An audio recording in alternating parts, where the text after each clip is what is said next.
জগতের সঙ্গে তার সম্পর্ক, শিবের শক্তি তার মধ্যে নিহিত আছে, তিনি আদ্যা শক্তি। তাহলে শিবের সঙ্গে সম্পর্ক আছে, শক্তি মানে শিবের স্ত্রী, বুঝে নেন। আর সঙ্গে কে গেলেন?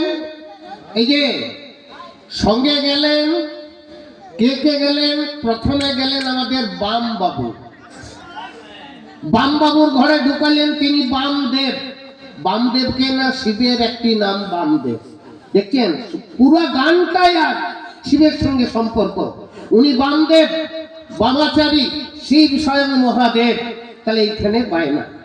আবার যিনি বিএলআরও, বলুন বলুন, শশীকান্ত শিব। তাহলে শশীকান্তকে, শশী হচ্ছে চন্দ্র, চন্দ্রকে বাঁচিয়েছিলেন চন্দ্রের কান্ত, তিনি হচ্ছেন স্বয়ং ভোলানাথ মহেশ্বর। দেখছেন শিব ছাড়া এই জগতে কোনো গতি নাই গো, গতি নাই গো।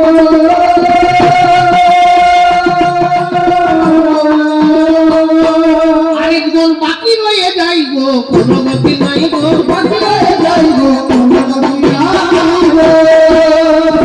কে কে বাকি রইলেন দেখুন। কি ওইটাই তো বলছি, আপনি বসুন, আমাকে বলতে দেন। আমি বললাম আরেকজন বাকি রয়ে যায় গো, কে? তিনি চম্পক।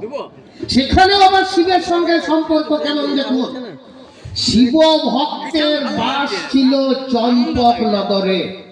চম্পক নগরে যিনি থাকতেন সেখানে রাজা, তার নাম চাঁদ সদাগর। চাঁদ সদাগর মনসা পূজা করেন নাই কেন? না তিনি শিবের ভক্ত, শিব পূজা করতেন। তাহলে চম্পক নগরেও স্বয়ং মহাদেবে আছে।